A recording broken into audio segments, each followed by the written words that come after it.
So I wanted you to see what my regular hair looks like now that it's all out of the wig and fluffed up. This is it. This is what God gave me, and it's getting long. It's about in the front anyway. It's down to my collarbone.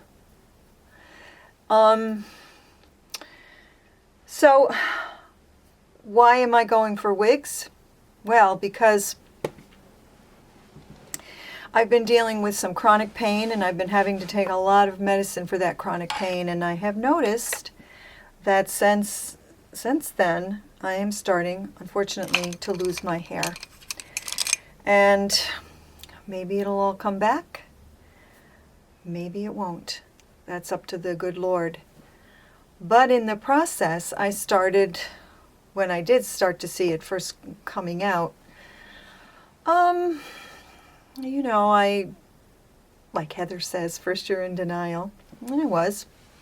But then I thought, I better learn something about wigs in case this whole crown falls out. And I started a website about 2 years ago called One with Gray Hair.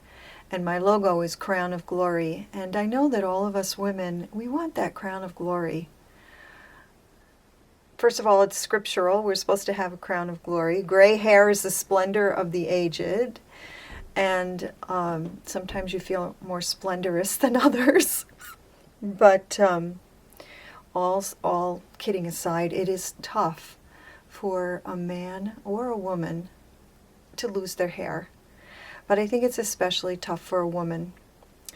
But the good news is that in the process of learning about wigs and coming across Heather and Taz, who just does such a wonderful job on modeling those wigs, and Heather, so do you.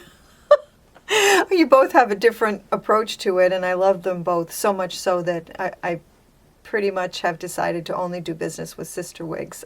All of my wigs so far have come from sister wigs. So, but if I hadn't started losing my hair, I wouldn't have started exploring the world of wigs. And you know what I found? Even if you're not losing your hair, it's just wonderful. Wigs today are not your mother's wigs. They're not your grandmother's wigs. I remember a wig my dear mother had. She's 90 years old now, and she has beautiful white hair, a full head of beautiful white hair. And I remember she had this wig, and honestly, it just looked like somebody took a gray mop and just plopped it on her head. And so that was what my idea of a wig was. And of course, you do see women still today, and now I know whether it's an inexpensive wig, whether it's a costume wig. I know a lot only that fits on the head of a pin. I don't know really anything other than the little bit I've learned from Taz and Heather and a few other folks. But so you don't have to be losing your hair. You don't have to be bald. You could just, you're having a bad hair day, you're late for an appointment, you're going to a wedding, and you want your hair to look just as good at 3 o'clock in the pictures as it did when you stepped out of the house. You're a model, you're on the runway, whatever. You're trying out for a part in a play. Well, I just think it's wonderful.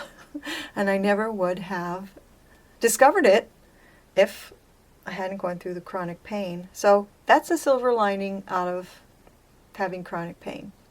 So also, before I close, for those of you who are wearing a wig because you're losing your hair and you do have chronic pain and you are going through an awful lot, I just want to say, God bless you. I hope that He will keep you and comfort you and guide you and sustain you, and that you can find things in your day and in your life to be thankful for. See you next time.